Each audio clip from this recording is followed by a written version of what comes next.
तो दोस्तों, आज की हमारी कहानी है कर्म बढ़ाया भाग्य।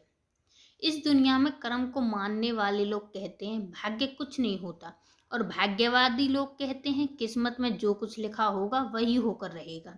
यानी इंसान कर्म और भाग्य इन दो बिंदुओं की धुरी पर घूमता रहता है और एक दिन इस जग को अलविदा कहकर चला जाता है। भाग्य और कर्म को अच्छे से समझने के लिए पुराणों में एक कहानी का उल्लेख मिलता है। तो शुरू करते हैं। एक बार देवऋषि नारद जी बैकुंठ धाम गए। वहां उन्होंने भगवान विष्णु का नमन किया। नारद जी ने श्री हरि से कहा, प्रभु, पृथ्वी पर अब आपका प्रभाव कम हो रहा है। धर्म पर चलने वालों को कोई अच्छा फल नहीं मिल रहा। जो पाप कर रहे हैं उनका भला हो रहा है। तब श्री हरि ने कहा, ऐसा नहीं है देवऋषि, जो भी हो रहा है सब नियति के जरिए हो रहा है। नारद बोले, मैं तो देख कर आ रहा हूँ, पापियों को अच्छा फल मिल रहा है और भला करने वाले धर्म के रास्ते पर चलने वाले लोगों को बुरा फल मिल रहा है। भगवान ने कहा, कोई ऐसी घटना बताओ।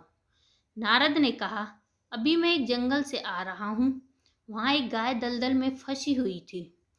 कोई उसे बचाने वाला नहीं था। तभी एक चोर उधर से गुजरा। गाय को फंसा हुआ देखकर भी नहीं रुका। वह उस पर पैर रखकर दलदल लांघकर निकल गया। आगे जाकर चोर को सोने की मोहरों से भरी एक थैली मिली।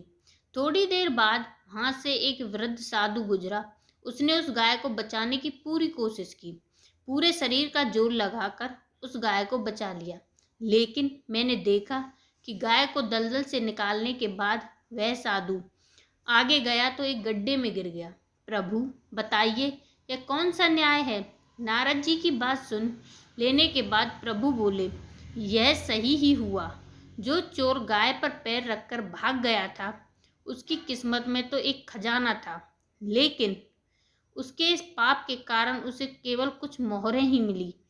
वहीं उस साधु को गड्ढे में इसलिए गिरना पड़ा क्योंकि उसके भाग्य में मृत्यु लिखी थी, लेकिन गाय को बचाने के कारण उसके पुण्य बढ़ गए और उसकी मृत्यु एक छोटी सी चोट में बदल गई। इंसान के कर्म से उसका भाग्य तय होता है। इंसान को कर्म करते रहना चाहिए, क्योंकि कर्म से भाग्य को बदला जा सकता है। तो दोस्तों, हमें अच्छे कर्म करने चाहिए और सिर्फ भाग्य के भरोसे ही नहीं रहना चाहिए। तो आपको यह कहानी कैसी लगी हमें कमेंट में ज़रूर बताएं। अच्छी लगी हो तो वीडियो को लाइक एंड चैनल को सब्सक्राइब करें। Thank you.